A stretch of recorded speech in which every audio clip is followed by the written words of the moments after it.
Once we got the story working, the big challenge became director, because we got so excited about what the movie could be. We started to feel in the hands of a great visualist. The potential was unlimited. And you know, the fantasy person was always Ridley Scott. The idea of the Ridley Scott tour through this world just made us want to go right to the movie theater and buy our own tickets. And we went to Ridley and we gave him a copy of a very old painting of a gladiator in the arena. And we gave it to him, we showed it to him before we gave him the script. And he basically said, I'm in, and I hope the script's okay. You know, I think that DreamWorks cannot find a better director for this project than Ridley Scott. Because Ridley Scott is a director who is making all his movies based on a visual impact. And how he's directing this, for him, the storyline is not so important like the scenes where he's bringing out the life in old Rome. And he makes incredible scenes. On the paper, when you read it in the script, it looks nothing. There are 3 lines. But when we're shooting it, every detail is a visual. You feel it. It's something what nobody else can make it.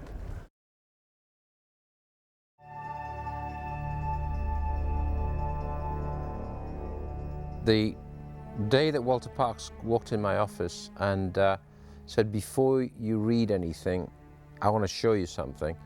And he took out a reproduction of a 19th century French painter, Jean-Giraud Gérôme, view of the Colosseum, where a gladiator is looking up at this emperor who's turning his thumbs down. And I think the painting's called For Those About to Die. And it's a beautiful painting, and really that was it. I was hooked from the second I stared at the painting. I believe Ridley started this film by being shown an 18th century or 19th century romantic painter named Jean-Léon Gérôme, who's a Frenchman who loved the classics. He saw a particular painting which was of a gladiator in the arena, and he was hooked. I'd never heard of this painter before. He showed me the picture, I was hooked.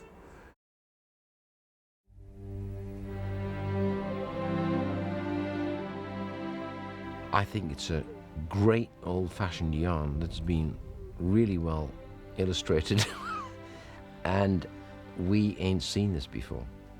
It was done 30 years ago, but I think this is new. What's fresh? I mean, this subject has been dealt with many times on film. The history of film, you can go back to many other films, Ben-Hur, Spartacus, Quo Vadis, The Sign of the Cross. There's quite a lot to draw upon. The characters that we're involved with are also found in another film that was made in the mid-60s, The Fall of the Roman Empire.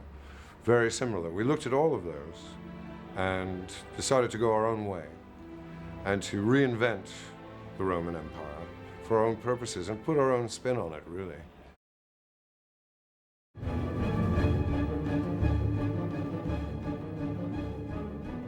Maximus is, for the most part, fiction.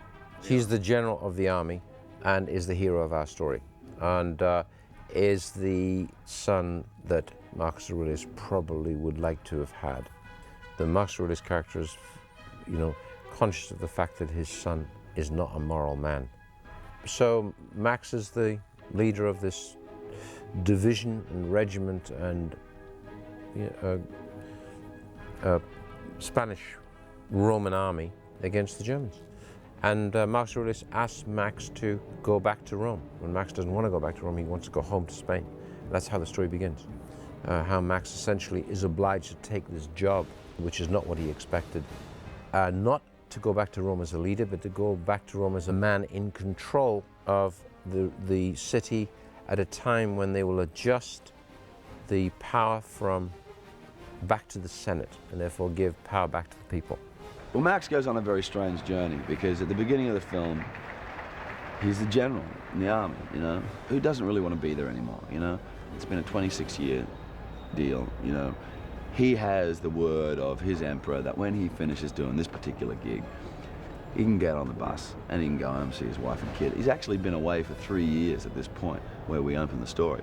So he hasn't seen his kid for 3 years. His kid was 5 years old when he left, now his kid's 8, you know? And he's just had enough, you know? He's done his duty, all that sort of stuff. Finishes the battle on a victorious note. That's the thing with Max, is he's never lost, right? His Roman general, Felix divisions, he didn't ever lose, you know? So, and at that point is when the story kind of changes for him, because Marcus Aurelius, the emperor, has a little bit of a problem with his son, and that leads to Max being in a totally different situation. So from being a general who's in control of, you know, 10,000 troops in the immediate and 20 and 30,000 troops on the broader scale, you know, is now shackled, being sold off as a slave in a market in Morocco.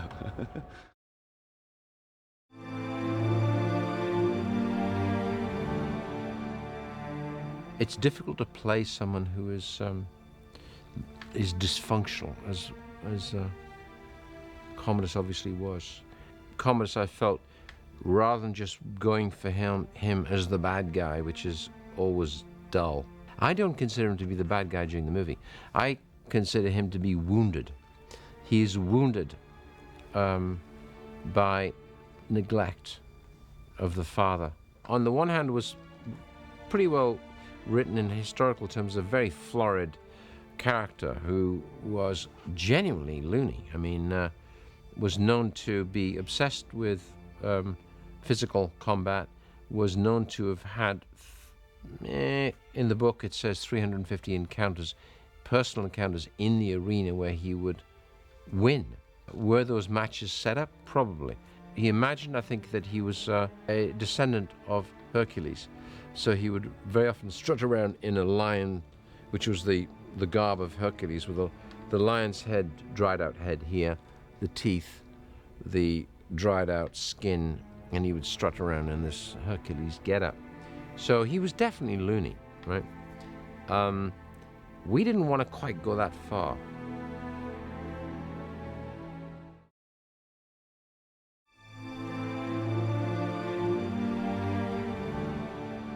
It isn't a matter of saying one or the other. He just does not trust his son. That's simple. He does not trust his son. His son cannot do it. Rome will collapse. The way I see it was wanted the love of his father. He says it in that big speech. All I wanted was for you to hug me once to your chest and say you love me just once. He never got that. And therefore, the Commodus went astray when he says about Commodus to Maximus, he's not a moral boy. You've known that. Well, this is Marcus's fault. See what I mean? Marcus Aurelius, towards the end of his life, began to realize that in many respects he had actually done and functioned as an emperor and made quite a few errors and mistakes, was trying to correct that and rectify that. So there was no intention of his son ever really succeeding him. Now Marcus Aurelius had actually made the error of making himself and his son, the son was then, I think at 15, a joint Caesar. So the son's assumption that he would fulfill and step into the shoes of his father was absolute. So it begins where the father says, "You will not succeed me as emperor." And that's where the trouble begins. And that's how the story unfolds. I think the best way to describe him is he's a child. He's 19 years old, with an incredible amount of power. And he has all the emotions that go with being that age and not really having the guidance that he should have had. So he's vulnerable and sad one moment and throwing a tantrum the next. So it's been great as an actor to play with all those different emotions within a scene.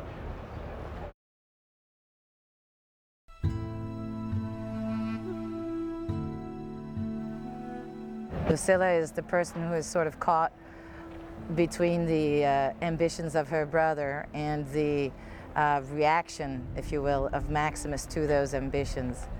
She's also a woman of her time. She's a person who lives at a time when women did not have any voice, at least actually in the proceedings. At a certain time, Marcus Aurelius, her father, says to her, "If only you'd been born a man." And being the oldest daughter, I mean the oldest child, it must have crossed her mind that would, she would have been the emperor had she not been a woman. I only have one scene with her. When that wonderful line he said to her, he said to her, look, he said, let's not talk about politics. He said, let's pretend that you are a loving daughter and that I was a good father. So it's all at that stage to do, all those scenes are really, all the scenes I'm in is really to do with the setting up, if you like, the doubt, the doubt in Marcus Aurelius' mind that he was not a very good emperor. He didn't fulfill his life at all. And he's really sort of didn't help his kids.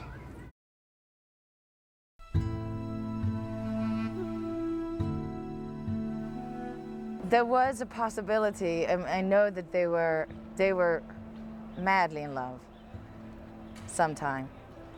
They just did not have the possibility of becoming, one. They had different backgrounds, and they also, as always in those times, women were used as a tool in the political alliance, in the forging of political alliances, and I can only surmise that she was used as one as well, and thus could not really do that which she might have wanted to. I think it was always a obscure, that's what I liked about the fact we don't go into it too much. We wonder about what their relationship actually was. But I think what's interesting is that we generate quite a lot of interesting past history without actually having to really go into it. But we gather that there's something, and it was something very strong, which had gone wrong. And then there had been a gap in their lives, and he had gone on to marry and have children, and she the same. And then they're brought back to see each other at the very beginning of this movie. So one gets a feeling that they haven't seen each other for about 10 years. But clearly there was a relationship. There was an affair, more than an affair, because of what happens to Max during the story where he loses his family. But also there's an undertone of mortality and the fact that Maximus believes in the afterlife and believes that his family will wait for him there. So the relationship with Lucilla can never be or consummated or rekindled, because there's a kind of moral high ground to this, that if he believes that he will one day go back to his wife and child, then he can't take that step.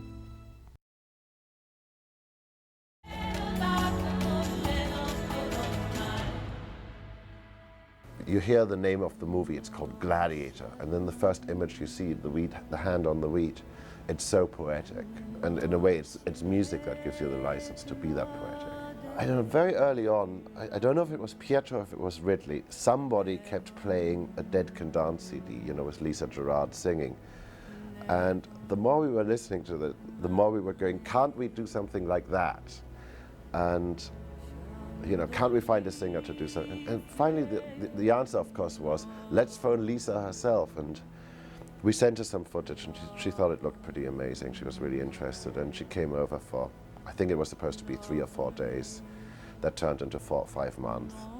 And I sort of found this sort of musical soulmate suddenly. I mean, she's a formidable character insofar that she has an incredible aesthetic sense. She's a real artist. There are very few artists, everybody's called an artist these days, but trust me, there are very few who are the real thing.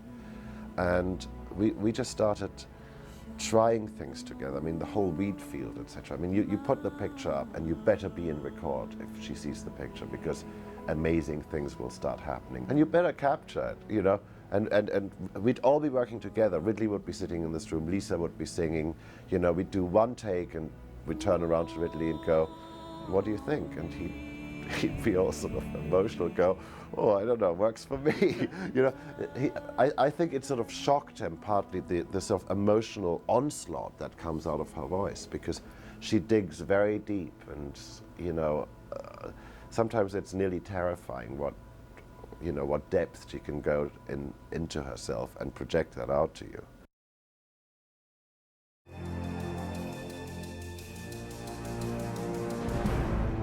Well, it's actually one of our biggest days today, and we've got 792 extras in altogether. We've got 250 Germans, 300 Felix troops, 100 Felix archers,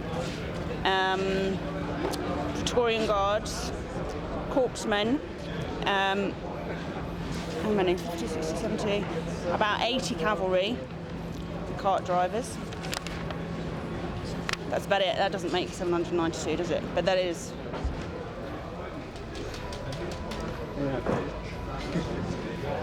Basically, these are two sorts of armour. As you can hear, the good metal, which we use as hero armour. Ridley Scott's been very specific about getting this in front of camera. And you'll find he picks up on absolutely everything, and he's everywhere. Not only directing, he's doing costuming, he's doing lighting, he's doing the lot. And as you can tell, plastic's not too friendly in front of the camera. So the first 50 to 60 odd men have been issued metal armour as hero armour, and they're our trained swordsmen, which is handy. So they all sit behind the actors. You get the stunt men, you get the swordsmen. So you always get something nice and camera friendly. Sounds like a cookery programme, I know, but there you go. There's nothing more to say, really. What can you say? It falls apart like everything else and has to be repaired every night.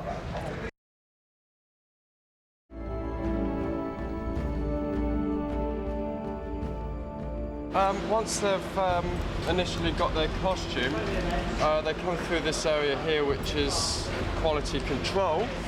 And we'll just finish off with bits of what have you, just to sort of make sure they look okay before they go on set. And then once they're on set, we'll probably add more and more as we go along. Just trying to get more of a look at what they've already got, really. And every time they come back from the end of the night filming, they've obviously left a lot of stuff on the battlefield from all the fighting, etc. So we're forever having to put more bits back on them.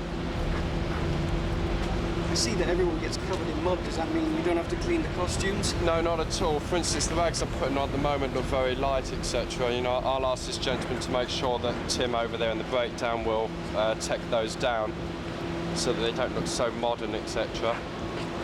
With these rags here, once they're done, I'll ask this gentleman to go over to Tim and ask him to take down and cover this guy in mud, etc., so he doesn't look so new. That's also applicable to the fur, etc. And it all gets distressed. I think it's what we call distressing over there, really, making it all look a little bit older. But there you go, really. That's great. That looks absolutely awful, so I'll just try to finish that off.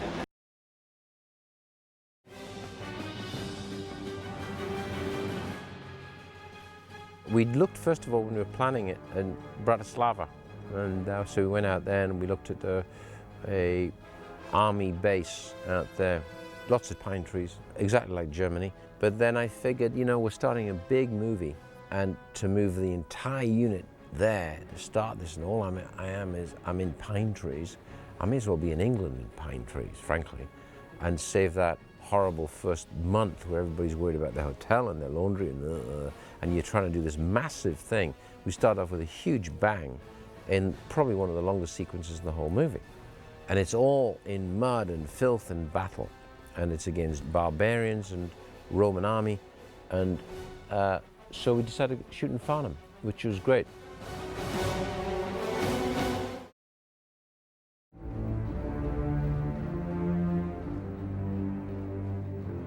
I got permission from what the Forestry Commission wanted to lose some forest, so I said, I'll do it, I'll burn it to the ground. They said, good. So I had 400 meters of forest I could burn and do what I wanted in, plus way back into the woods as well. So it's like 400 by 4, it's a lot of trees. So this valley just sufficed for everything. England was where we did our German province and battle scenes. And we were fortunate enough to work very closely with the Forestry Commission, who had a site where they were harvesting trees, and we created the Army of the Danube against the German barbarians in a forestry site filled with pine trees that eventually we were allowed to burn, as they were going to be cut down anyway for lumber.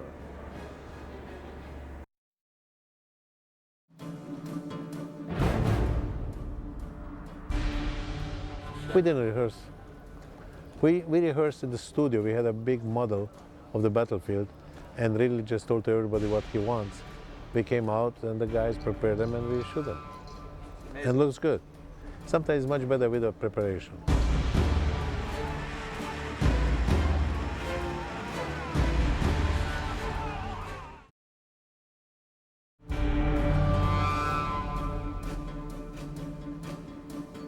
The first time Ridley phoned me and said, you know, what about a Gladiator movie? I just started laughing because I was thinking about men in skirts and sandals. You know, and then he said, no, it's not like that. And he started telling me the story, and I thought, this could be good. This could be pretty amazing. And I went out to England in the first week when they were shooting out there, and you know, I went down to deepest, darkest Farnham in the south of England, and it was snowing, it was cold, it was muddy. I mean, you've never seen mud like this. And you know, as we were driving off the road into this wood where the battle was taking place, you know, you suddenly left the 20th century behind, and there you were in Roman times, and it was pretty amazing. And just Ridley and I kept having meetings in Marcus Aurelius's tent, so we were surrounded by these incredible Roman busts. And first of all, sitting in that tent and saying to Ridley, hang on a second, this is supposed to be a battlefield. Marcus Aurelius, he's got all this great furniture here, he's got all these amazing works of art around. You know, this can't be real. And Ridley said, no, come on. He was here for 16 years fighting these battles. He would have had, you know, he would have brought all the things he needs as an emperor to have around him. And I was suddenly starting to think about how formal, how gracious, how civilized Rome was. And then, you know, and we were looking at Roman architecture, we were looking at books of, you know, Rome, and it's this civilized, it's this formalized thing where I suddenly thought, but at the same time it's all built on blood, it's all built on savagery, it's all built on the back of slaves. And I was thinking, how can I write a piece of music that has that sort of duality in it? And one of the things Ridley always lets me do, he lets me be crazy. So I had this idea that all the action sequences should be waltzes. You know, like a Viennese waltz. You can't think of anything more fluffy and civilized and such a beautiful form. Everything is just so and perfect. And I thought, what if I take the shape, the form of a waltz and just make them bloody, savage and brutal? And I don't think anybody's ever done that, written an action scene as a waltz. And I actually went away and wrote all this stuff before they even finished filming. And then Pietro started cutting to the music. So we were literally working the other way around from the way people normally work. We were doing music way ahead of the cut.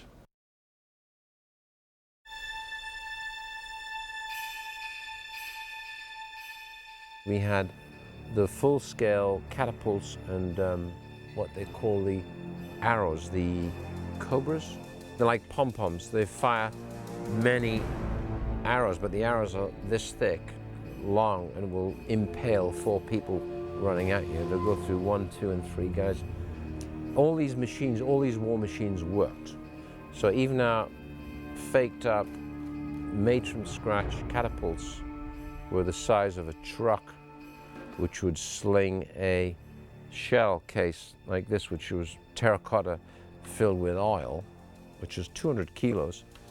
It would fling those about 150 yards. The Romans, we believe, had them going 250 meters, which is like a long way. Of course, CGI, I can cook that and make them fly, boy, 400 yards, you know, it's great. So all these catapults worked and were rehearsed and regimented with groups who got on, because these catapults are dangerous. You wind them down and the rope, which are like the elastic, it's about that thick, but runs this long, and it's wound down on a giant winch. Then you knock a pin out and that thing flies up. So a thing about the size, twice the size of a big, maybe 5-ton truck, will leap off the ground with the weight of the arm coming up and sling the canister in the air. So all those things worked. Then there's the archers. We had 400 archers, which with shooting 400 you can make look like 1,000 or 2,000. That's pretty easy. And dug a little trench in the ground with a little, like what I call powder monkeys, guys running along, so the little trenches would fill. Saturate the ground with the Greek oil, which is basically black oil, kerosene, which wouldn't go out with the water. It was kind of scary. So saturate the ground and then fire arrows, flame into it, and the whole bloody thing would go up. Then they would move in with the foot soldiers and while burning, kill and slaughter everyone trying to come out of the flame. And so the infantry occupied the front, and from the back came Maximus at the head of his cavalry, coming through his own flame. So what's happened was it was a sandwich, so they were totally successful, so they wiped out the Germans.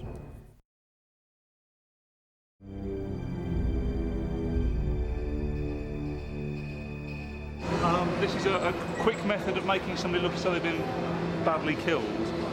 All these guys, because it's very cold outside, are all wearing t-shirts and underclothes, so it's very hard to actually cut their own clothes to stick prosthetics on them. So this is a quick, hopefully, working method of making sure they're not all arms and legs, basically.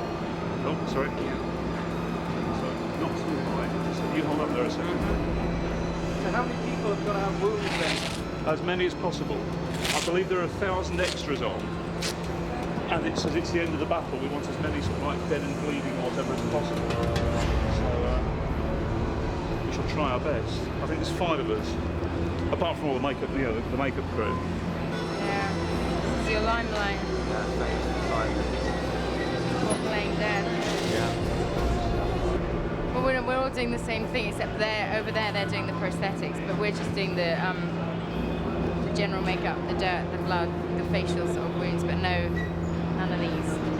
They get muddied up with their costume, and then they come in here, and they go to hair, and then makeup, and they have their wigs, and then they get broken down to be dirty, and have a wound to put on. And there we are. And then here we are, and then he's, oh no, we've done his hands. My hands. And then he's finished. Get your hands out. Designer dirt.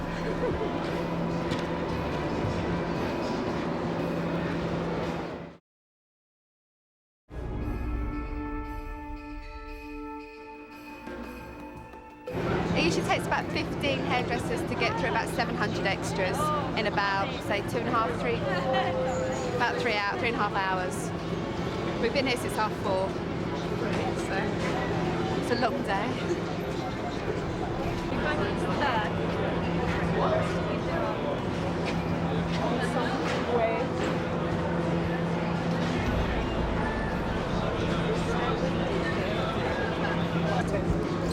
Hair down the left-hand side, makeup down the right-hand side, and prosthetics in the small tent behind.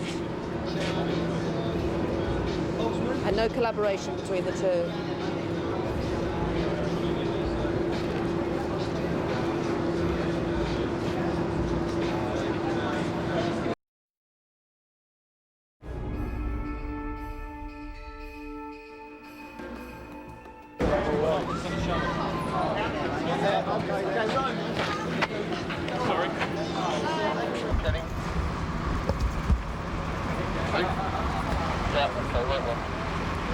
Squeeze up, kids. Get friendly. Hello. Basically, we have the extras coming out of the changing area. They're shuttled straight up. They can have their breakfast and lunch straight up. But the army wagons are returning down. We'll just keep shuttling them up all day till we're sorted.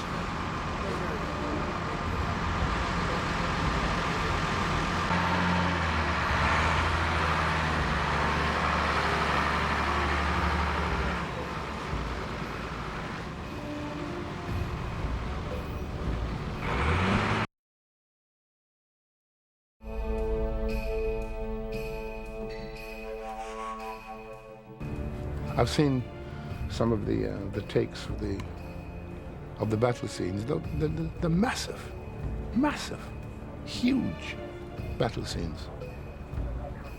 I can't judge. I can't judge. I'm just a guy in the middle of it, in a tent acting.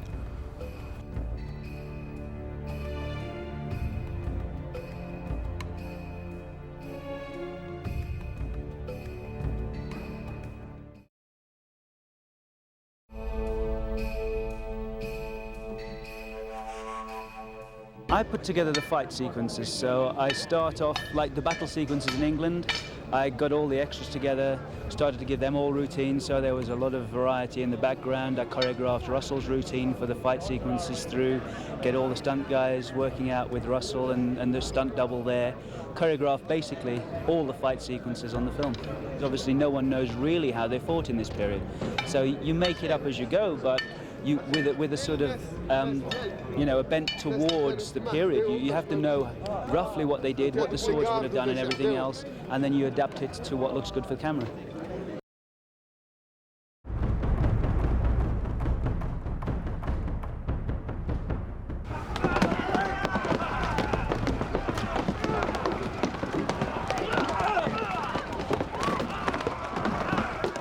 There's a wolf, or it's supposed to be the Wolf of Rome, which in fact we were meant to use wolves and couldn't get them into England because of rabies. So we used a German Shepherd, and that dog is trained to attack, and you'll see him following Russell around on his horse quite a bit, but that was my job there.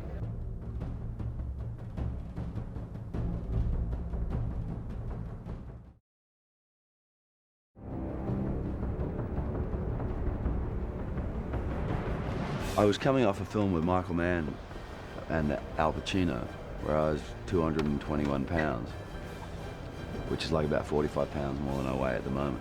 I put the weight on for that character because I had to gain a lot of age as well, and the easiest way for me to do that from a visual point of view is physical, you know, just to actually have a little bit more beef on me, and then aging makeup seemed to marry better, you know. So for a start, I knew I wanted to do something that would assist me, you know, getting back to where I wanted to be, because I didn't want to spend the rest of my life being a 52-year-old research scientist, you know. So the training period was quite a long time. I mean, to take that kind of weight off, seriously take it off, not just drop yourself down for a few days or whatever, but to seriously take it off, you've got to, you know, take on a different lifestyle, you know. So then I went home to the farm where I live in Australia, and just worked with the animals and started doing, you know, just took on a whole different diet.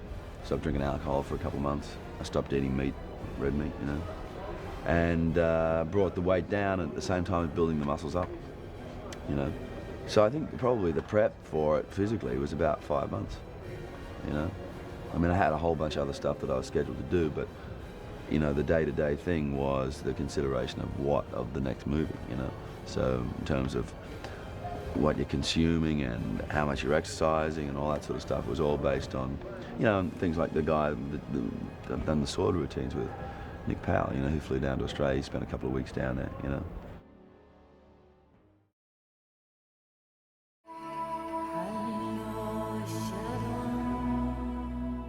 It's decided that Max should look up into the air at one point in the first scene, sniff the air and go, snow, right?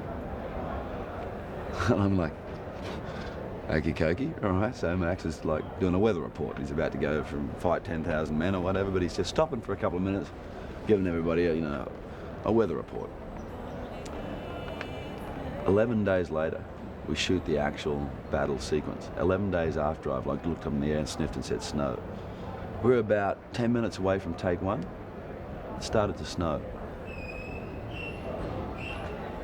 So we now have this magnificent battle sequence shot in the snow, right? Which it was never intended to be. This was just some non-specific kind of weather report thing. But now you find out that Max was the one and only weatherman in the history of the world who is, you know, meteorologically specific.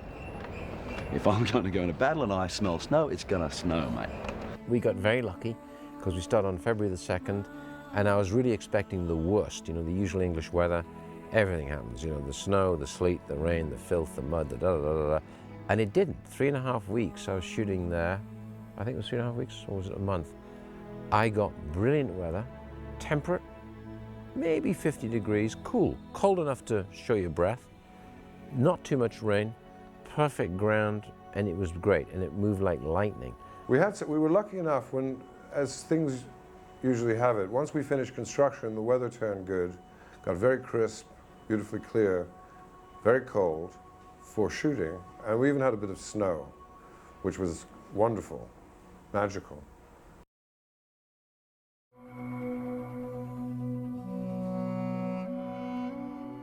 Oh, he's a wonderful character.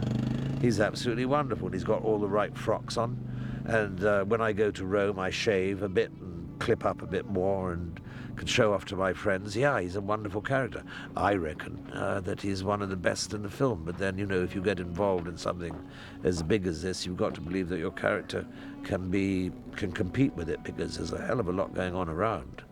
I mean, you've got to really compete with the background, especially if it's in focus, and he's got some good crew here. Well, I'm a gladiator trainer who, in the past, was a gladiator himself, and he got the touch on the shoulder and received his freedom. He received the wooden sword, which meant to say that the emperor gave him his freedom. And if you did a good job and you were an expert, then you got the sword of freedom. And I then become a character that starts a gladiator school. And when you get the real big team, you go to Rome and you show off in front of the emperors. And you got your school, and you gamble, as they did do in those days, either on your own boys or on the inside information that you get from your compadres. So the story, in a nutshell, is me finding the gladiators, finding Maximus, taking him to Rome, putting him in the spots, into the big game, so that he can work out his own problems and therefore get his freedom.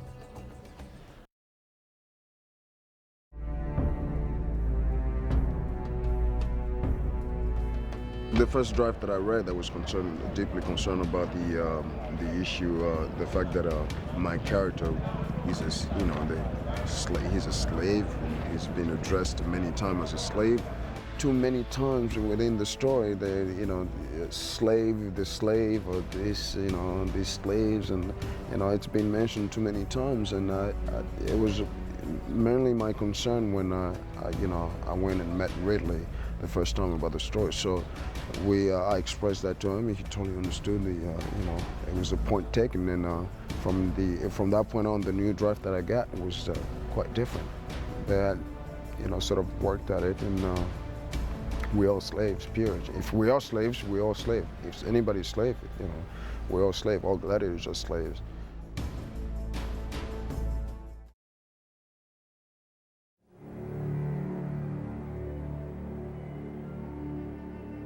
Morocco was the provincial empire, for the sake of the film, and we scouted and found an ancient fortress town known as a Kasbah, with a citadel on top, perhaps occupied in the times of the ancient Romans and added to and rebuilt upon by the banks of a river in a place called Ait Ben Haddou.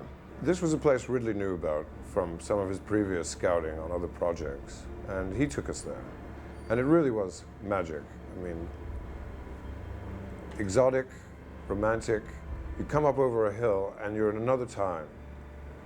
It really was the perfect location. The Atlas Mountains as a backdrop to an ancient citadel town with a 1,000-year-old feel.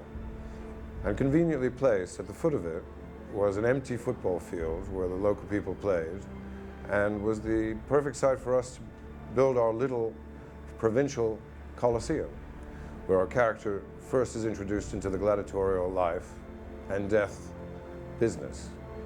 In Morocco, I found this wonderful Kasbah at just about 45 minutes outside of Ouarzazate. And the Kasbah, in fact, looks biblical. It's probably 300 years old, but I think it's probably been rebuilt and rebuilt and rebuilt on the same spot for years. So in essence, the foundations are probably, way back.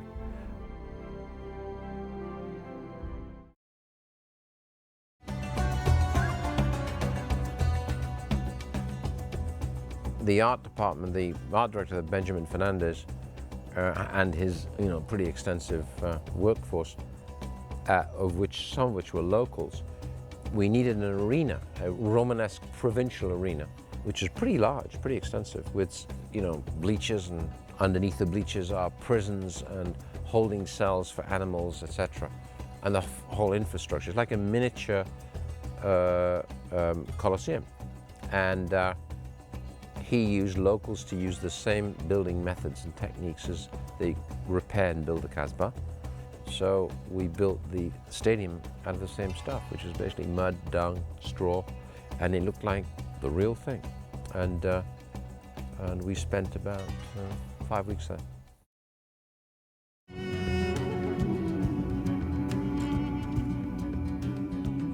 For this particular picture, for instance, in Morocco, we had 4 lions, 2 tigers, 2 leopards, 10 ostriches, 2 giraffe.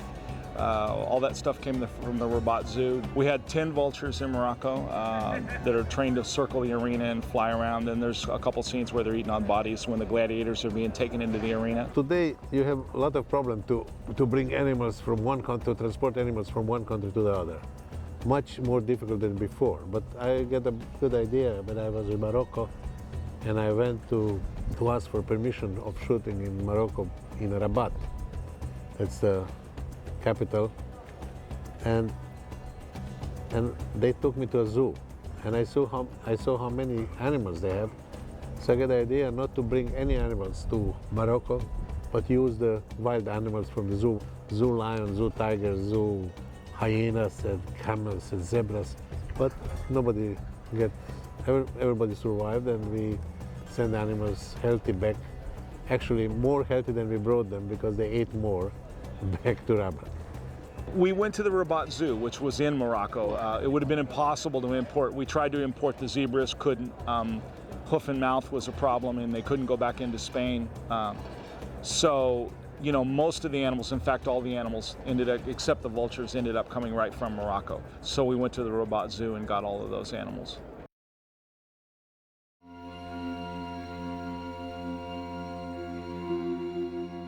Yes, the only drawback with it was that it was across a river, which, because it was near the Atlas Mountains, in wintertime, which was when we were building there, suffered from flash flooding, depending on the rains. And strewn across the river were the skeletons of previous bridges that had been built. But we, undaunted by this, built our own bridge, which I believe is still standing, which allowed our crew and equipment and vehicles across.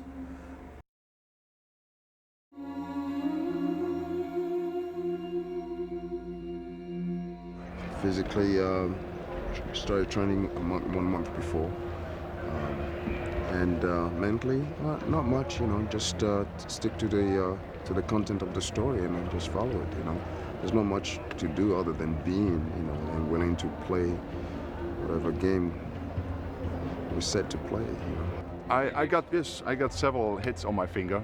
You say, damn, you know, let's go over it again. You saw the other guys, you know, Sir Russell or Jaimin fighting there, and they say, okay, come on, you know, we are the team. It actually was a good camaraderie over there, and I think we all took it very. You have to take it seriously.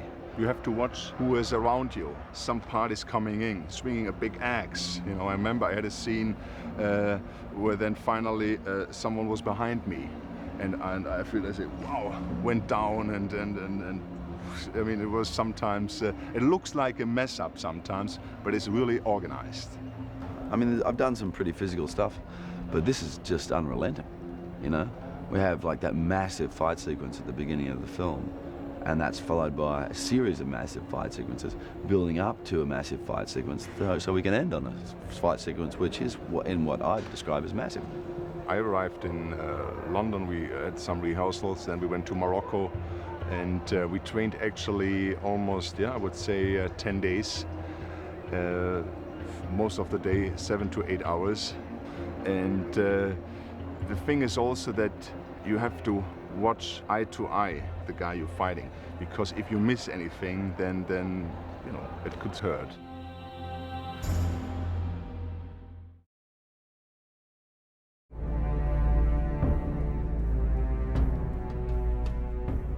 This scene is the chain fight, so you have the hero, Russell Crowe, chained up to Juba. He's basically his ally in this fight. They're chained together. There's 8 pairs, 16 guys. They're all chained left hand to right hand. So one guy has a shield, one guy has a sword. So the pair come out, shield and sword, between the two guys. I think there's 10 Underbartai in the middle, the big guys with the armor on and everything else. And the 16 guys come out unarmored. Luckily, it's written, Russell survives. Russell and his partner survive, along with 2 or 3 other guys. Out of 25 guys that we have fighting, 5 survive the whole thing. So there's 21 deaths out of 25 guys, 20 deaths. That's a very strange sequence, because 2 guys are chained together and fighting together, and one is strong, and they put together always that one is strong and one is weak. And normally then the weak dies first, then the strong one carry him with him, or find a solution and cut his hand off. And that's the only way to get rid of him and fight alone.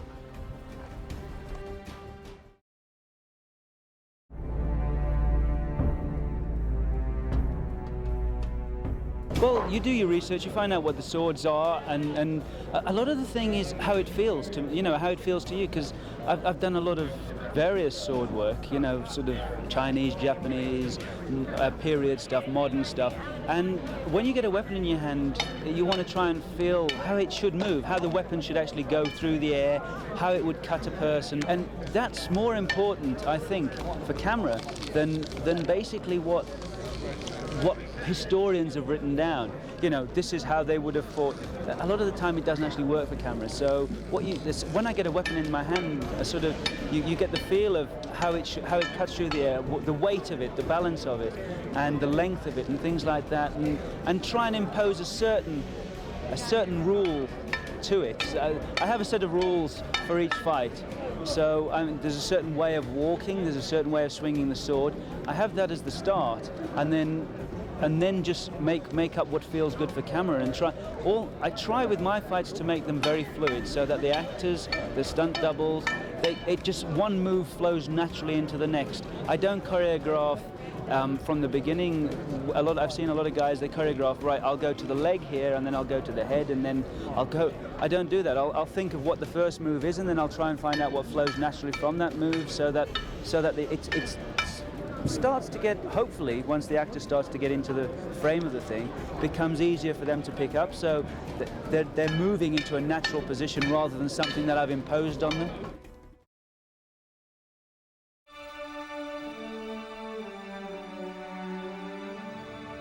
Colosseum was, it had the scale and the solution, because when I got to Malta, I'd used the tank before on another film 10 years ago. One lunchtime while I was working in the tank at the studio in Malta, I'd gone for a little walk, because I'd seen ruins next door. So I'd gone into these ruins and found what had essentially was an English barracks from 1803, and they had built this really extensive Romanesque in limestone barracks, infrastructure for the barracks, giant walls which were hollow inside, were beautiful vaulted walls which were gun emplacements. You're talking about big architecture, which had now, all through the prevailing wind in Malta and the blowing sand, had nicely aged it, so it looked like ancient Rome. So we went back and visited it and saw that also, what I hadn't realized, is we had a giant parade ground there, which would just take the Colosseum. So Arthur and I figured we've got this beautiful beginning to half a jigsaw puzzle. We've got a lot of real buildings and barracks and rooms, and all in a Romanesque style. If we drop our sets in amongst the real thing, we've got a fantastic jigsaw puzzle. And that's what we did. And that's what really worked, was the plan worked great. Fantastic. The site that we have at Fort Ricosoli is basically sloping. And in order to create a level ground, the foundations had to be put in, lifting the ground level up about 6 feet over the whole site, and backfilled with gravel and stone rubble, and eventually capped with sand. So when you stand in the arena, you're really 6 foot above the actual site. And there are various ramps leading up and down from it. The whole site, I think, is about 10 acres, and the arena takes up about 2 of those. It's about the size of a football pitch, and it's vast. I can tell you firsthand, it takes a long time to walk around the sets. It's good exercise. It's like a little piece of a town that we've created.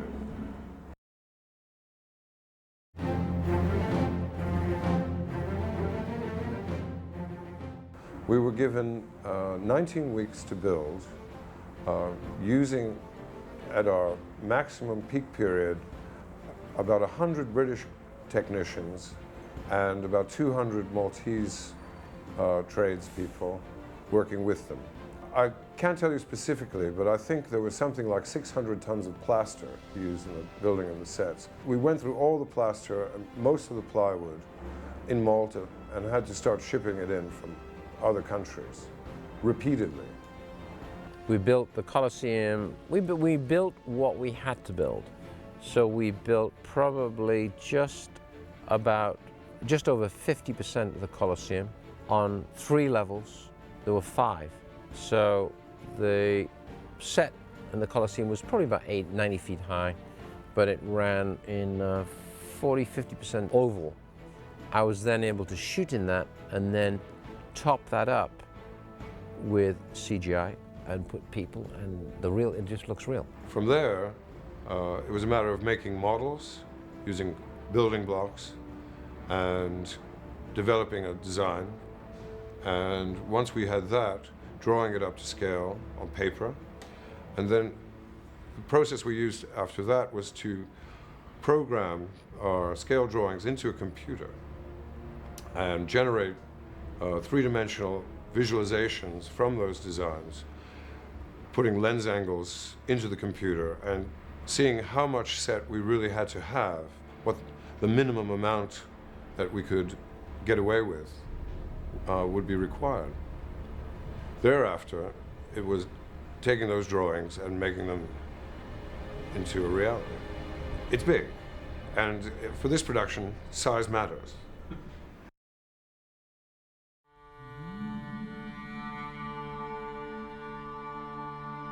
The other side of it is more of an engineering issue, which is the velarium. This is the sunshade, the awning, which they think was included in the construction of the Colosseum. The only evidence of that was taken from a very obscure fresco painting that they found in the corner of ancient Pompeii, which shows some kind of canvas roof over the Colosseum. Nobody really knows. It doesn't show any detail. It doesn't show any structural elements. And there's been a lot of debate about how this was done. We've had to create one practically for ourselves to create shadow and to generate one for our visual effects department to add into our extended arena. So there's been a lot of debate, and we've done a lot of research and a lot of experiment, and we've ended up with a partial bicycle wheel catenary tension structure which hovers over our set, which we can adjust much like we think the ancient Romans did to create light and shadow as the sun traveled around the arena. Ours is only 60 feet in the air and covers just a fragment of what the total Colosseum would have been, whereas the ancient Romans built theirs 160 feet in the air over the entire arena. We think using 4 divisions of naval deckhands who handled the canvas much like they would have done the sails on the ancient Roman galleons. They were pretty incredible people. They were clever, they were sophisticated, they were powerful, and they were also barbaric. It's an interesting mix.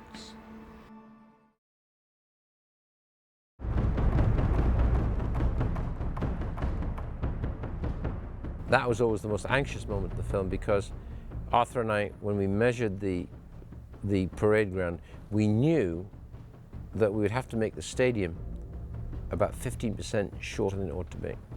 So that was always a real worry to me.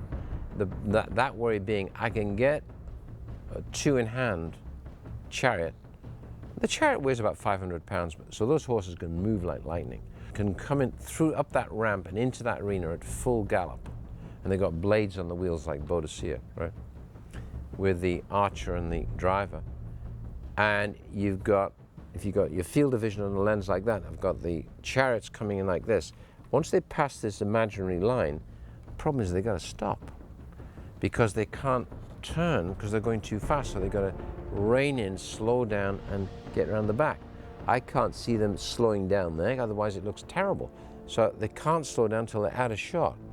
And I knew I was 15% short, and so it was really tricky. So they were grazing the other end of the stadium, where as soon as the guy knew he was out of shot, he had to put all his brakes on.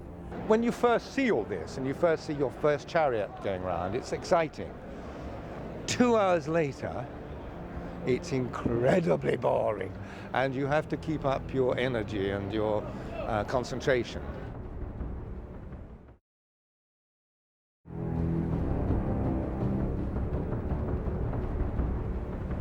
Within the Colosseum, there was the first battle that when Max comes to Rome with his team of gladiators that he now, of course, knows, and they're owned by the Olive Reed character, who's Proximo, who we see and meet Proximo arguing with the business manager or the organizer of the impresario of the Colosseum, who's David Hemmings, basically saying, well, I don't want to waste my gladiators on this wholesale slaughter and combat where I'm going to put my guys, who are the best in North Africa, against your guys just to give this bloody emperor a show for this morning.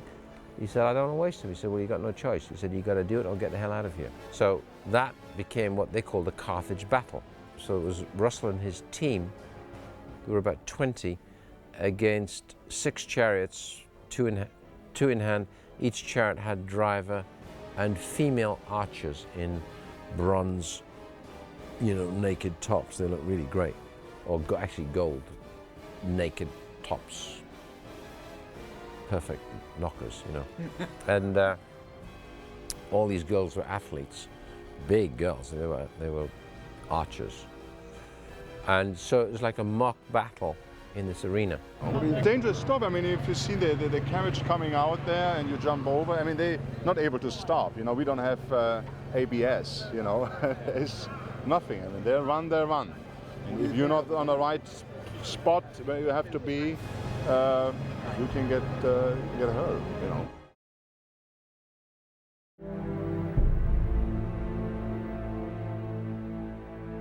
This is the first take of the first time we entered the Roman arena, and the first time we stand and salute His Highness and about to fight our first Roman fight, and this is the beginning of that section.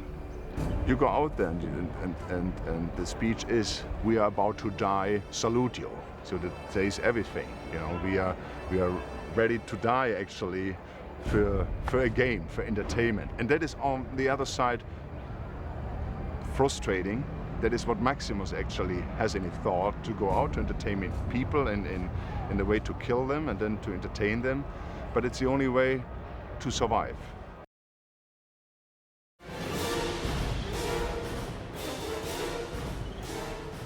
Well, the old Bengal, that's probably, 600 pounds, and from tail to tip of nose is about 10 feet, right?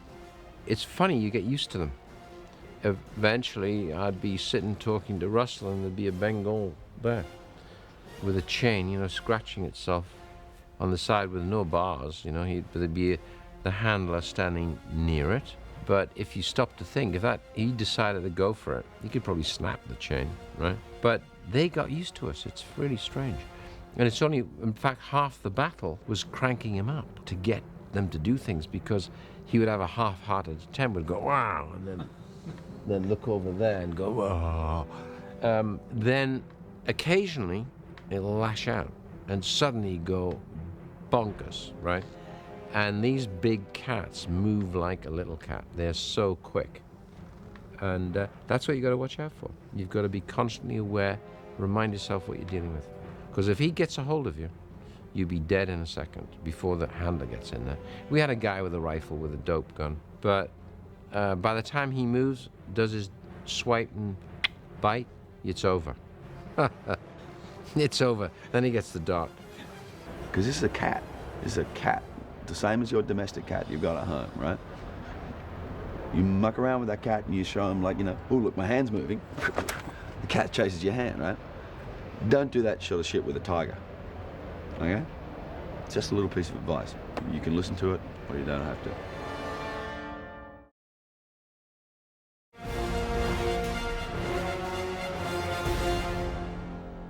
Now, we had a situation where the tigers are restrained from going forward. That's the logic of the story, folks, right? Is that if the guy that I'm fighting who owns the tiger is close to the tigers, they can be pulled back. But if I'm close to the tigers, they let out. Now, that's all well and good if the tigers want to go that way. But if they want to come back to the guys that are holding the tigers, there ain't nothing they can do. The idea is that I have 4 tigers, and they're hidden under the floor here in the big arena.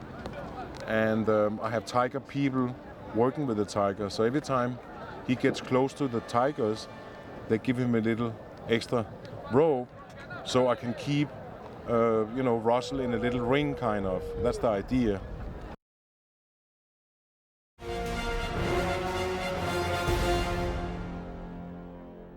The most difficult was the sequence with the tigers, because you can do everything to all the animals. What I know, you can train, but tigers, they're like big cats. You cannot tell them what to do, so you cannot train them. And that was the most difficult sequence. Not to hurt the animals, and be safety, and have our actors between them to fight, and these animals on each corner one tiger, wild tiger actually, was very difficult. And that was one of the most expensive and one of the most important sequences in the movie. The fight is scheduled to be done 4 days with first unit and 4 days with second unit. So we have 1 more day left for first unit, and then we go into second unit later. The tiger fight alone, you know, it was scheduled for 4 days, ended up taking, what, 8 days of main unit, 10 days of second unit. I mean, these things expand. Tigers don't do what you ask them to do every time. They're not malleable like a doggy.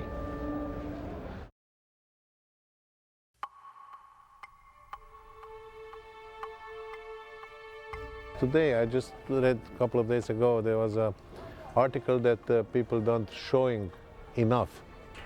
There was a London Times, an article about that. They don't showing enough what technique was under the Colosseum. Everybody's talking what's happened in the Colosseum, but how the technique and engineering was actually under the Colosseum, and how all this functioned 2,000 years ago. For example, we have an elevator in the middle of an arena, which comes on the end of the movie, comes out, and they're fighting on the top of this elevator. And we know that the same elevator existed in the Colosseum.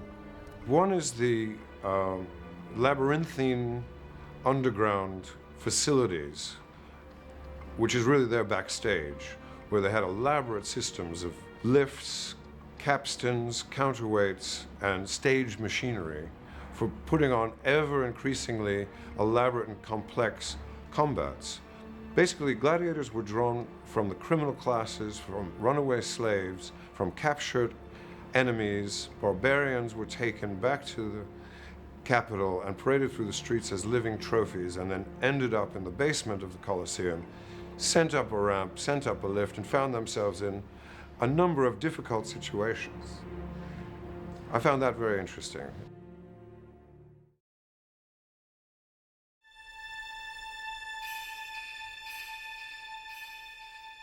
And they got close to Russell. The first time we did it, the first thing we did was, I think, Russell gets hammered to the ground, he falls back on the sand, the trapdoor, suddenly the earth opens, the trapdoor opens, and there's a tiger right there, and he was right there. It all just worked like clockwork, so Russell was out of there, flash. It's grazed his butt. That's it. You got to just remember that they seem to be bored, and that's your mistake.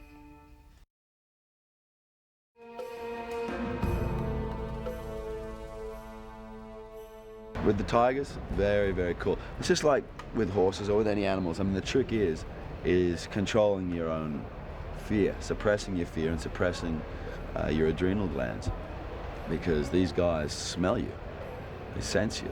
You know, obviously there are some things with the tigers and stuff that I didn't do, you know. but I did enough.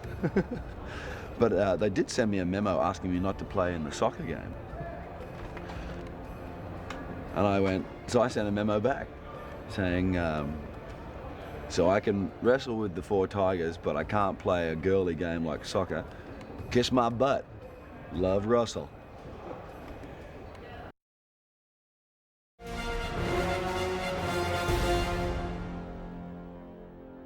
We haven't had to deal with Russell too much just because of the risk and stuff. They've essentially tried to keep him quite a ways away from the tigers. Most of the stuff we've done is with the double, and also will be CGI. A lot of the real violent stuff where they charge really fast and jump, and so we haven't had to deal with Russell virtually at all. Sven, he's a great guy. He wasn't around him much, mostly just 15, 20 feet, so it wasn't too complicated. Just be real careful. So I'm playing the tiger. And the tiger retired 5 years ago, unbeaten, and now I'm coming back and I'm fighting Maximus. And during the fight, I'm having my mask down like this, so it's a little hard for me to see, but it's fun. The other day, the tiger got a little close, touching me a little bit. So it's a kind of they look so cute, but I guess they're wild. When I did my shot, I didn't really pay attention to it. But when I saw it on screen, I got a little concerned, I have to say that.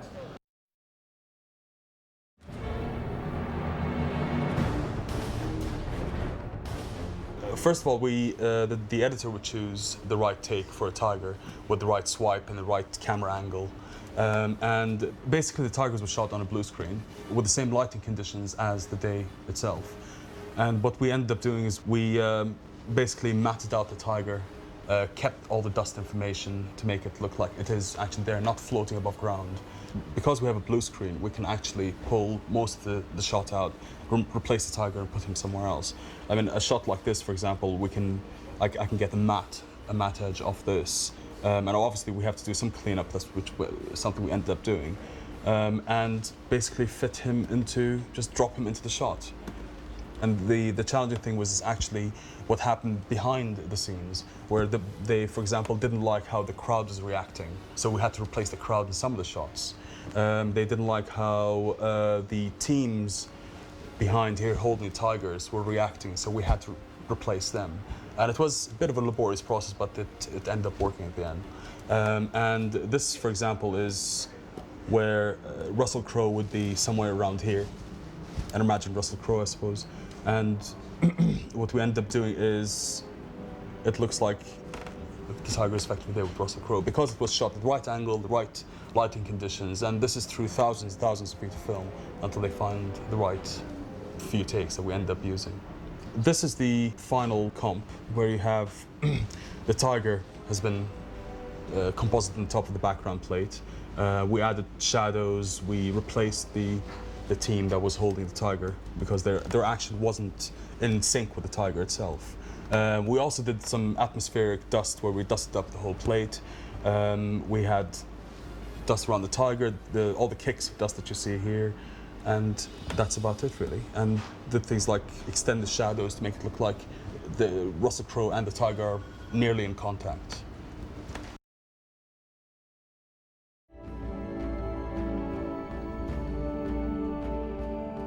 This is one of the complicated shots from the German battle sequence that was, we had to devise a way of approaching and filming it to show thousands and thousands of advancing Roman troops against thousands of German troops with very few extras to play with. We only had about 300 extras. And it also had to be a moving shot. This illustrates the pan and how we did it.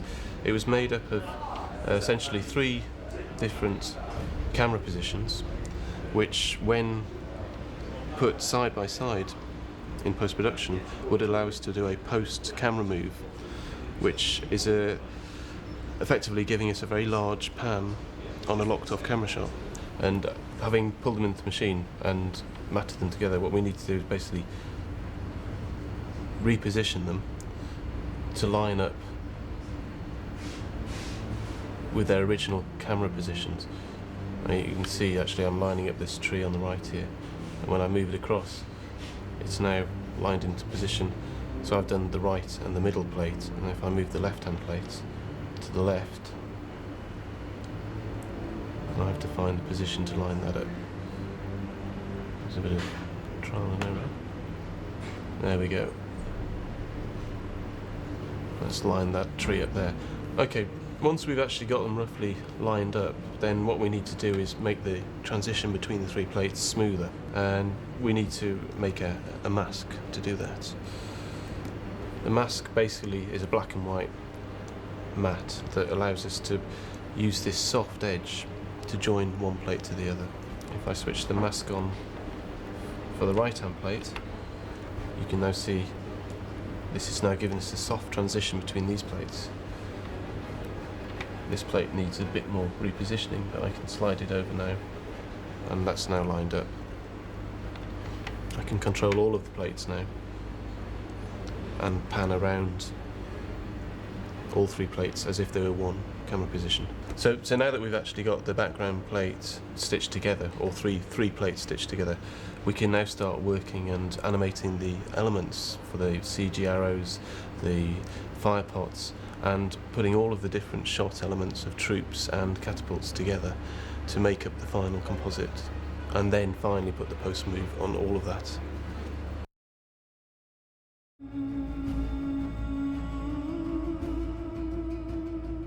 For this first camera position, we would have probably 5 plates, one which would have troops centred gathered in the trees back here, one which would be for firing the catapults, because that was another problem, because the catapults obviously were firing real flaming pots. We couldn't have troops in front or around them because it was extremely dangerous. So we filmed the catapults and their crews separately. We then filmed the archers in the front row, and then we moved the extras who were playing the soldiers back here to the front and shot them in their foreground positions as the advancing armies. It's one of the green screen catapult elements. Because basically they had only 2 catapults built, they Ridley wanted 6 in at least 6 in the final comp. This had to look a lot larger than it was achievable on the day. And you can see here the catapult and its green screen, and the crew operating the catapult. First thing we had to do was actually cut the catapult from its background using the green screen. The green screen's covered mostly the action of the catapult arm and the crews who were operating it.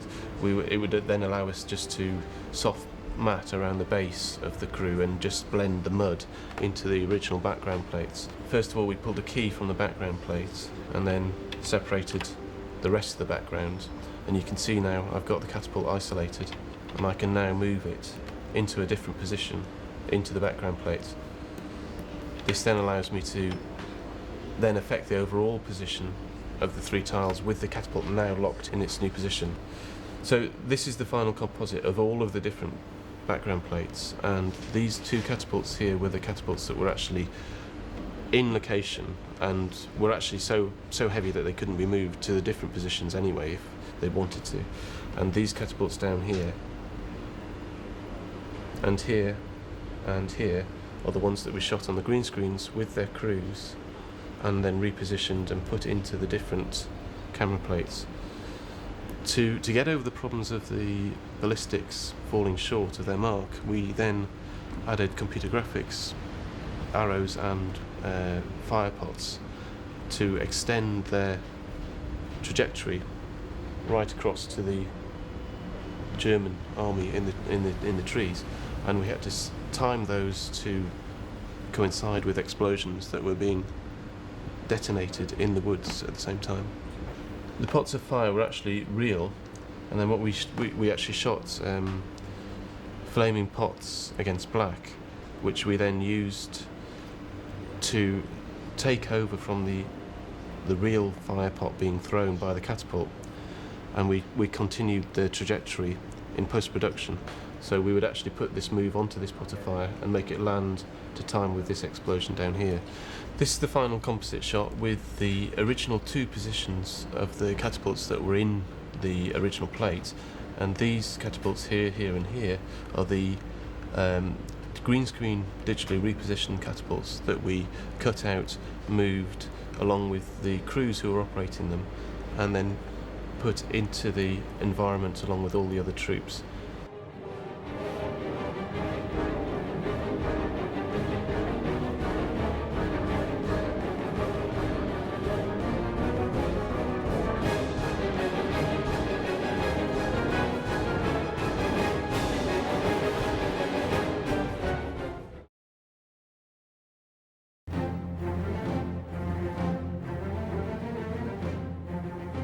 Okay, this is one of the large, wide establishing shots of Rome.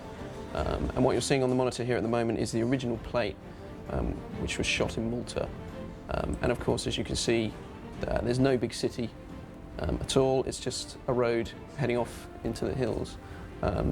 This particular shot was when Russell Crowe and the other gladiators first arrived in Rome, and we really wanted to convey an impression of a huge city.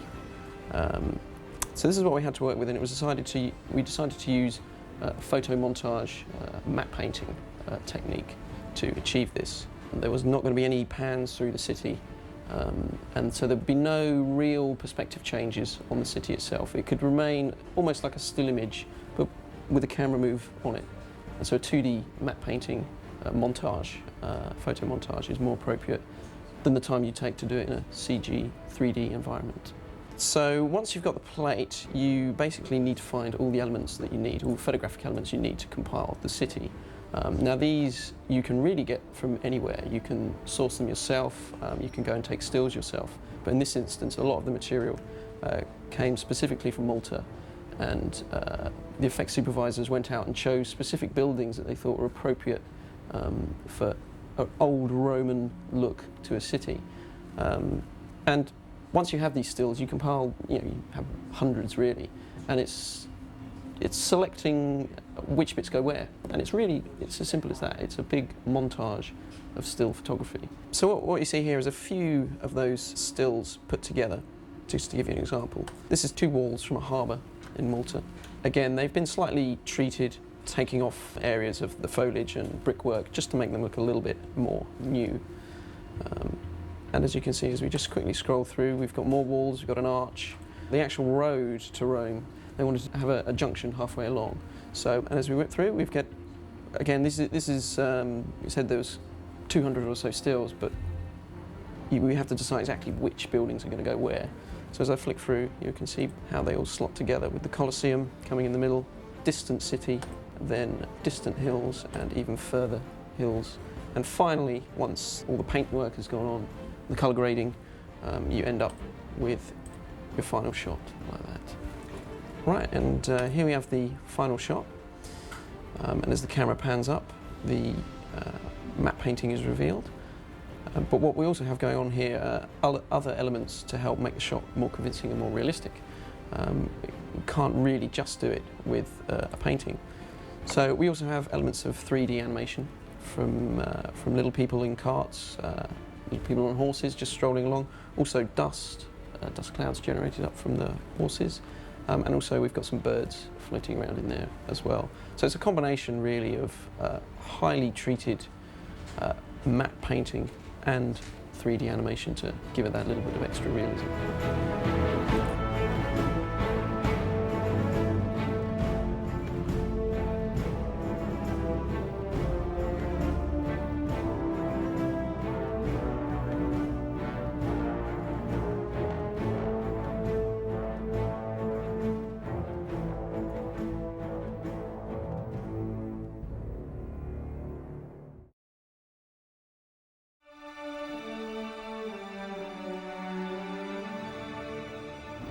The Colosseum itself was built on a computer as a three-dimensional model, which we're looking at a part of here.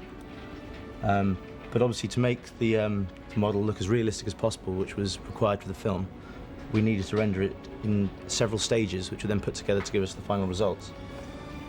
First of which, being this, which is a key light pass, which just gives us the effect of the sunlight on the model as it would sit into the shot.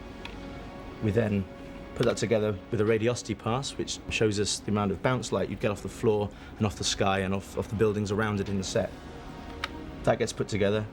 with a colour pass, which gives us all the texture information that we need, which we then composite into the final image, which will be used by 2D to put into the final shot. The wireframe model then obviously needs to be textured to look like the Colosseum that's going to appear in the film. So we collected hundreds of reference photographs from Malta, the Malta set itself, photographs such as these, which were then textured onto the wireframe model to give us the final look. Well, once the modelling, texturing and lighting has been completed in 3D, we end up with this final element here which can be given to 2D, and they will then go and put it into the live action plates that we've received.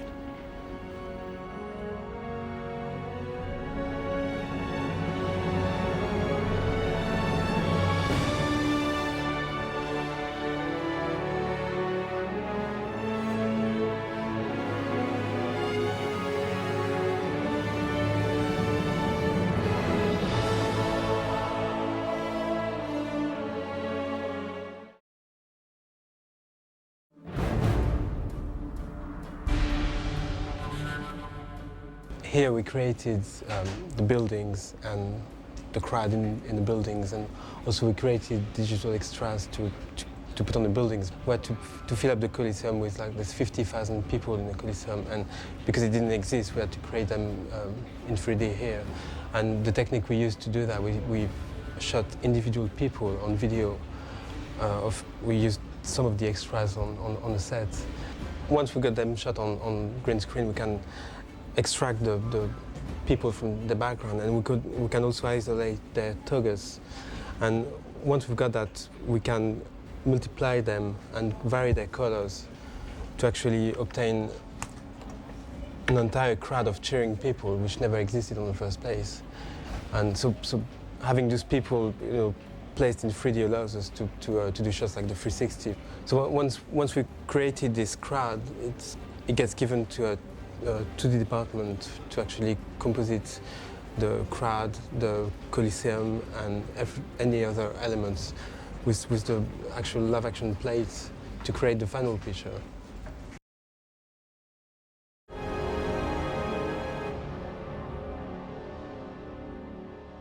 This is the 360, the original background plate, shot on location in Malta.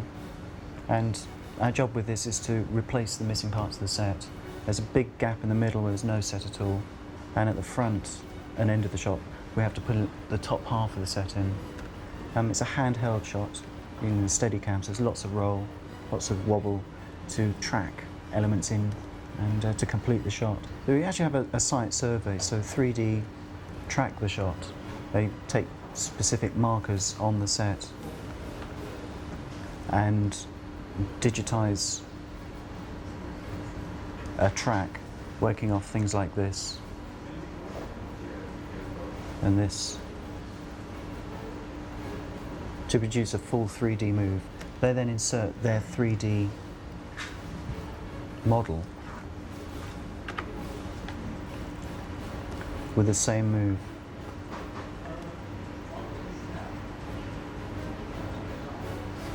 The next thing we do is add the crowd. Again, it's a full CG crowd.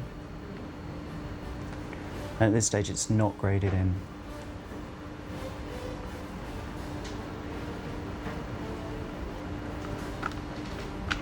Once this CG background is generated and the crowd added, the dust elements, we go back to the live action plate and generate masks.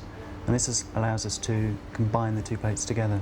So here we've got a mask generated of the gladiators. There's a lot of hand painting and rotoscoping, and that allows us to combine the two plates. So here we have the CG plate and the actors recombined. So here's Russell over the CG background. Then it's a question of blending these together with grading the CG to match the live action, adding motion blur. We can then combine the live action with the CG background. And here's the final comp.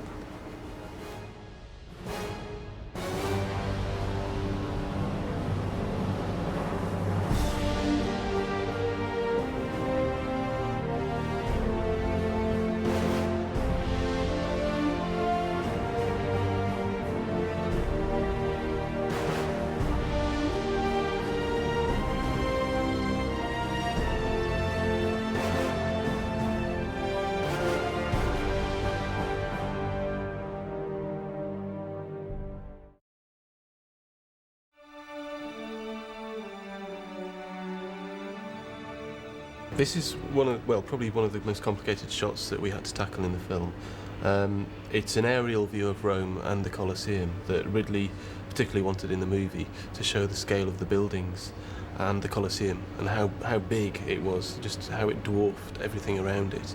As he said, it was like the mothership coming in.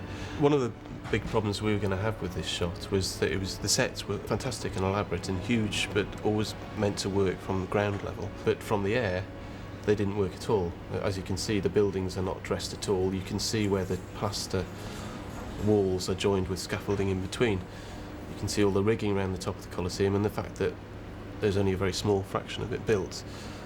In fact, you can see the road and the cars and everything else basically. So we knew we were going to have to replace an awful lot of this set, if not 70–80% of it, with computer graphics. The other big problem was that Ridley wanted thousands and thousands of people. His vision of Rome was a densely populated city like New York is these days. And to do that, we knew that we'd never have the extras on set available. So we were going to have to generate computer graphics people as well to populate the streets, as well as the actual Colosseum itself. We did some previs on this shot in computer graphics, which is when we basically built some rough models of the sets, the buildings we're proposing to put into the set, the design and layout of the streets, and the Colosseum itself. And we build that all to scale as computer models, and then we simulate the helicopter move over that so that we can show Ridley and we can get his feedback on the height we're flying at and the speed and the framing, because obviously with helicopter shots, the more information you have before you go into the helicopter on a shot like this, the better planning. After we've shot it, obviously we did several takes and we chose, along with Ridley, the preferred take that we were going to use.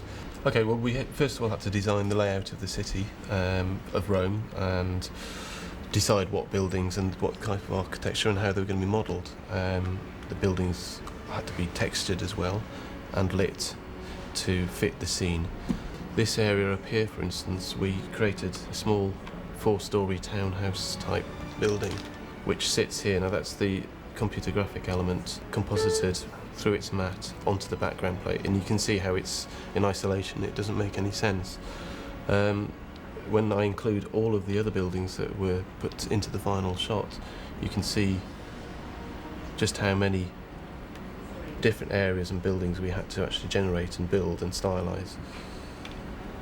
The building itself was made out of textured elements that we generate in 3D. Then we need to actually grade the textures to create shadows and highlights and give the house, in this case, form and depth. And we do that using various different mats that are generated in computer graphics. We have the mat which cuts the house out and puts it onto the background. And then we have mats such as this which create the ambient light that surrounds the house, and then the shadow areas such as these dark arches you can see in here. So this basically we have to continue this process of building up the buildings around the streets, and I can illustrate that by revealing the different buildings, and you can still see the elements of the original helicopter plate that are still there, even down to the cars and the cliffs. There's more and more buildings being added now. These are the larger Main Street buildings, and then finally I can reveal the finished composite where you see every single computer graphics building that's been added, along with the computer graphics people, and even down to the tents and the street vendors and the smoke and even the plants and gardens. It's all computer graphics. And these obviously are now all tracked into the move.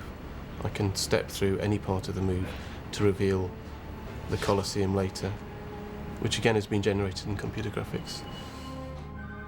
And then we fly over the top of the Colosseum to reveal the workers on top.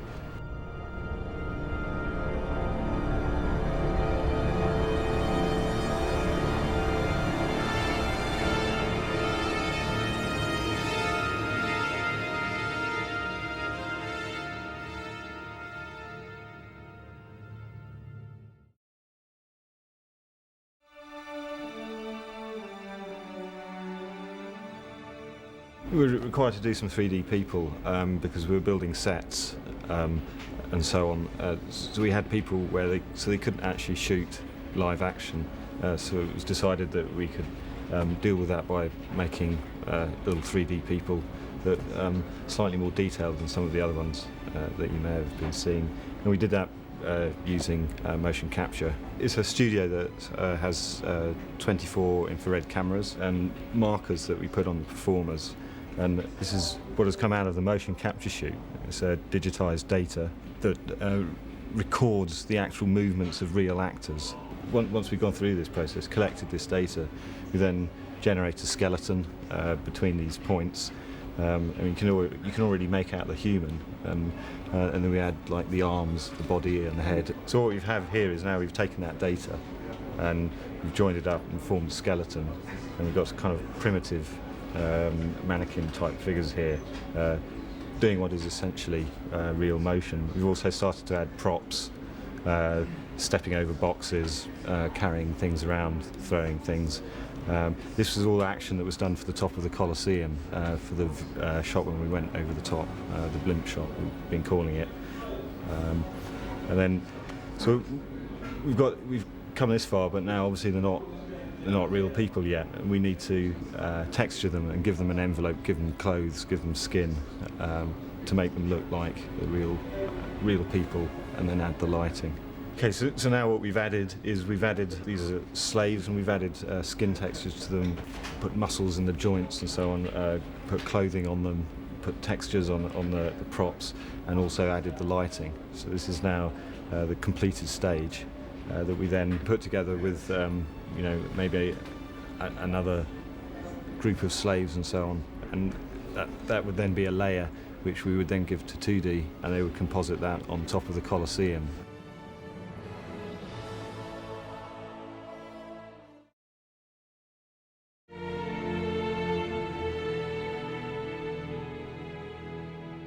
The funny thing about Gladiator is there isn't one main theme, and I actually counted them the other day. There are 19 themes in this thing, which most of them we actually cover in the first 14 minutes. So the first 14 minutes are truly an overture to the whole movie, except when we get to this scene in Real 8, it's like you get a whole new theme, because it sort of feels like all bets are off now.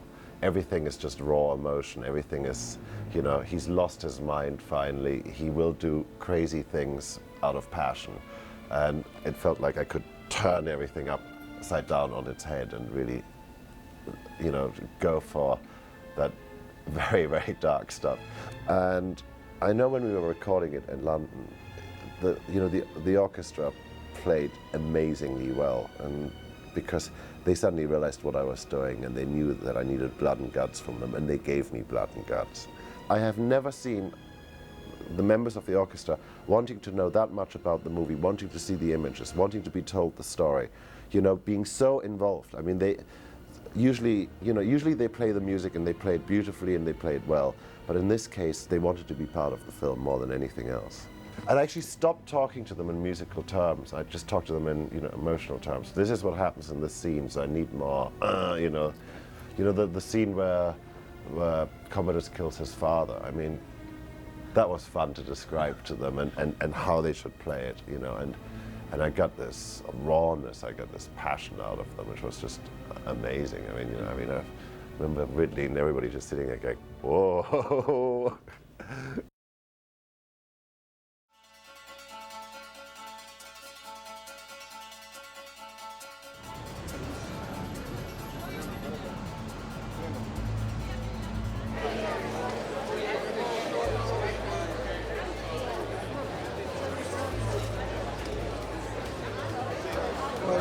This must be the DreamWorks News Network, the all-night DreamWorks News Network.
I do think I sort of pulled it off.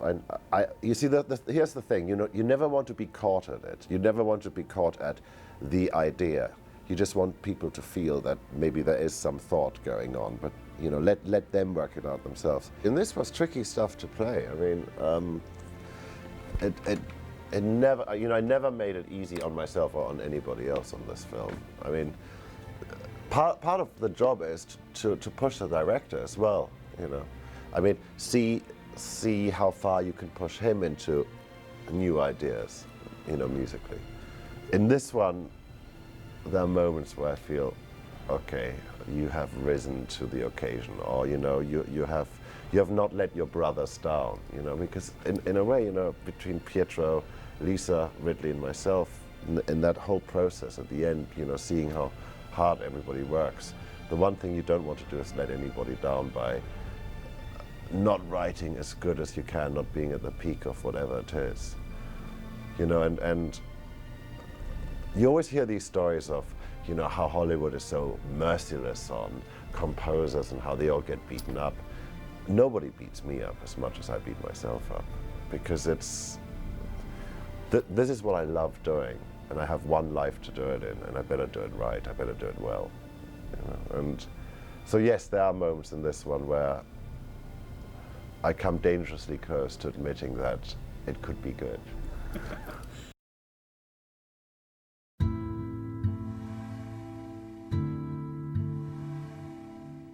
What can I say?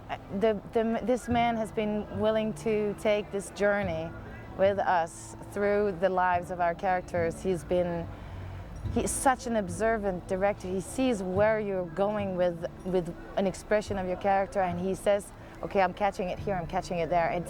That is just a magnificent experience. You feel you're completely cradled by him. He's holding you, and you know exactly that he'll know where you're going with whatever, and he'll catch it. That's fantastic. It is so hard for a director to be working and to be directing on a film of this mass, and having to please everybody.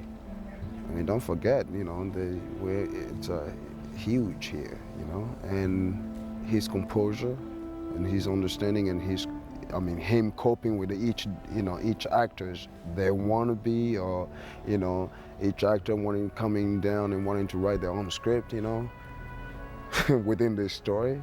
One thing that is important for me from a director is creating the right space, the right ambiance for any given scene. And Ridley has certainly done that. I mean, each set that we go on, depending on the scene, we create a different environment for that. And he's just been really giving. I mean, talking about how he's going to edit pieces of the film, or how he intends to follow this scene with another, and how they'll piece together, which is great for an actor, because then you know where it's going, as opposed to just feeling kind of detached and doing one scene and not knowing where it's leading. But he's just been a friend and really open to all of our input with the characters. I can't say enough good things about Ridley, because I'm so impressed with him. I'm crazy about him. Ridley is a great success story in the things that he's done with his partners for Shepperton. I mean, I made Oliver at Shepperton, and before that I was doing things down there. I think one of my first jobs ever was making a Maltesers commercial there, and I played a Spanish dancer or something. But I've known Shepperton all the way through its history, and Ridley taking over. It's an amazing thing to be involved as a character actor in something like this, and this is in Ridley's own words. I don't know whether I'm telling stories out of school, but he said it's a monster film.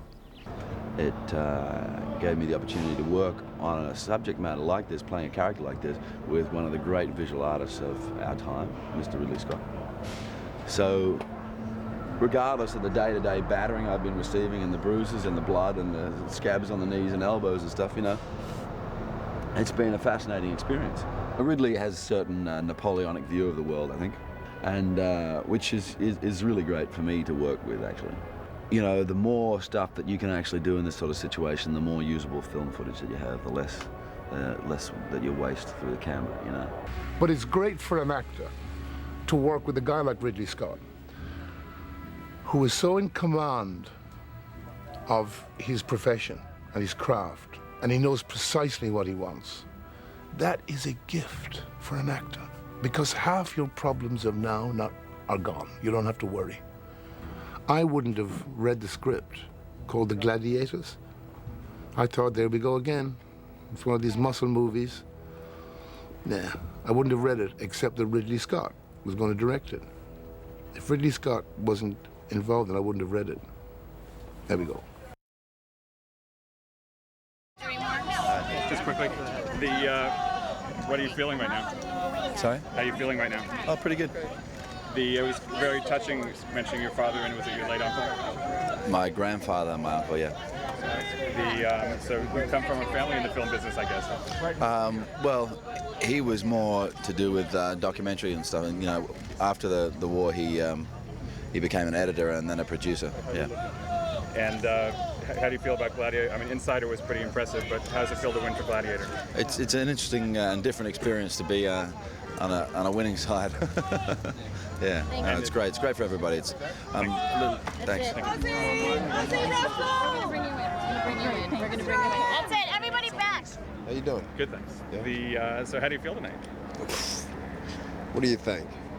You know, but the only thing is, I was hoping that Ridley Scott would win as well. You know, because what he went through in making it is just deserves as much as the picture itself. So. But DreamWorks has been pretty good to you between Amistad and this. Absolutely. Those are my main, two pictures, ever since I started with Steven Spielberg. So, yeah, good. When you were making this in the heat and the sweat, did you ever think this would win the Oscar for Best Picture? Well, no, I didn't think so. And, because of the fact that the matter is that we were shooting, depending on the weather, we were shooting it almost seems like we were shooting two different pictures. And I didn't, after a while, working on a picture for 3 months, you're like, what are we making, And certain days were long, and so it was, it's rewarding to be here. DreamWorks seemed like a nice company to work for? Yes, wonderful company. I mean, think about the name, DreamWorks. See you guys. Thanks. DreamWorks. We're also big this year between you and Juliet, huh? Oh, I like it. thank you. Yes, it's very nice. Yes. Yes. So 2 years in a row, Best Picture. How's it feel? Kind of like it's unbelievable, and pinch me and make sure this is really happening. This is the stuff that dreams are made of. It's amazing. A 5-year-old company, and I think an award every year, I think. We're a 6-year-old company, but we've only been making films for 4 of those 6 years. So it's just mind-boggling. Any surprises for you tonight? Marcia Gay Harden. We're very happy for her. That was fantastic. Congratulations. How about you? Any surprises? Yeah, Marcia Gay Harden is excellent. It's really She was wonderful. great. Yeah, absolutely. And what's up for DreamWorks ahead, do you think? More Best Pictures or next year maybe? Oh, yeah, it's not up to us. We just make the pictures. If somebody wants to decide to nominate us, that's totally out of our hands. But we're just, we're in the picture business and we're having fun making movies. And Gladiator is, it was a hard year to predict this year, but Gladiator really pulled it out, didn't it? I would have trouble predicting this year too. It could have gone to Traffic, it could have gone to Crouching Tiger as getting 2 Best Pictures. It could have Made gone the show to... very exciting. Very exciting. Could have gone to any of them. They all deserved it. Thanks a lot. How you doing? How you doing? Can you hold up your Oscar? Yeah, okay. How's that feel? Heavy, but I'll carry it. It's okay. And it was a tough year to predict this year, but you guys did okay. Yeah, we did okay. I mean, this suite business, I don't think any of us involved bought that at all. It was a whole new ball game. Great movies. We thought it'd be pretty checkerboard, and we got nervous. But DreamWorks did fine. They did great. They did great. Did real well. Oh yeah. Hey, look, this just says it all. Best Picture. It's a great film. We were making it in the middle of the heat and the weather and the sweat and Malta and Africa. We were reliving the Roman Empire. Yeah, no question about it. But it was worth it. Thanks. DreamWorks camera. We just talk to you quickly. Sure. Sure. I love the publicist luncheon. Congratulations. Oh, thank you. Your bosses were hysterical. Oh, great. Just give us your names on camera first. Walter Parks. Laurie McDonald. The brains of DreamWorks. Yeah. Yeah. So has it 2 years in a row, Best Picture? We were lucky to get this far. It was just extraordinary. Yeah. And it was a fun year. You couldn't predict much of anything. Well, we can predict it a half hour before it happened. Yes. I mean, literally, we were so up and down over the course of the award show that we had no idea. Yeah, and with all the early talk about it being not a great year for movies, I think they ended up with such a strong group. They really did by November, December. Yeah, by the end of the year, Great, it's they like were all actually acknowledged. every different kind of picture was happening there tonight. And yeah, you're right. I mean, really, almost every film got almost something. Yeah, plenty to go around. Plenty You to must go feel around. good for Cameron Crowe. Yeah, Thrilled. I do. There he is, right there. Hey. And what do you think of the show itself? The best show for years. I don't know how it played out there, but it was so funny. I think Steve Martin elevated the entire thing. You know, and then to see like Yo-Yo Ma and Itzhak Perlman, my God. No, I thought it was fantastic. It's a beautiful of course, show. you know, I like Could not have been better. I guess shows are always about the ending, aren't they? And I like the ending. Thank you very much. Thanks. Hey, I'm sorry that you're not carrying an Oscar, but you must be pretty I'm carrying happy. my cigars. And you got to be pretty happy tonight. I'm very happy, yeah. No, I'm very happy. I mean, the whole thing is such a giant undertaking, and so I'm very happy that it got Best Film, because in a way that's the true reflection, you know. It reflects everybody's work, which is really nice, and I'm very happy for Russell. And did you ever think in the heat and the sweat and the weather of Malta and Morocco that you'd be standing up here? No, you never think that, but I thought we had a good one. I knew fairly early. I could tell early on. Almost after the German front, I knew it was going to be pretty interesting. And you've worked for almost every studio. What is DreamWorks? Are they a little different? Probably the best, from a creative point of view. It's sort of set up that way, I guess. every film is financial, but DreamWorks is far more creatively involved and concerned. So it's one of the nicest studios to work for. What do you think of the show tonight? Excellent, actually. Better than usual. It was shorter, which helps. But I think they didn't go so crazy on stage shows and floor shows, and the artists they had on the musical side were of course great. How can you do better than Sting? And Steve Martin was great, and Billy Crystal's great as well. Yeah. But I think they always meander a little bit, the shows. But tonight was tight, and that's what it should be. It was good. And a lot of people remembered you and thanked you, which was nice. They did. Very happy. Thank you. Thank you. Were you expecting this? No, we were all talking during the course of the evening. I'd see Walter and Laurie come down and we'd say, uh-oh, we're in trouble. Then we'd win one, we're back. Then we'd lose a few, we're in trouble. So no one could read the evening. But you must be pretty happy with the tally. Oh, we're thrilled. Once Russell won, everyone kind of thought, okay, great. Gladiator's coming out of this okay. But you didn't know. And DreamWorks did pretty well tonight. DreamWorks did great. DreamWorks did great with us, with Cameron, and and Walter and Laurie had done such a huge amount of producing on this movie. Not forget the executive stuff, but they were right in there all the way. So, it's for everybody. They're rivaling you two for the power couple of Hollywood, I think, those two. We give it to them. Thank you. Thank you. Can we Bye. get a shot of the Oscar? Of course you can.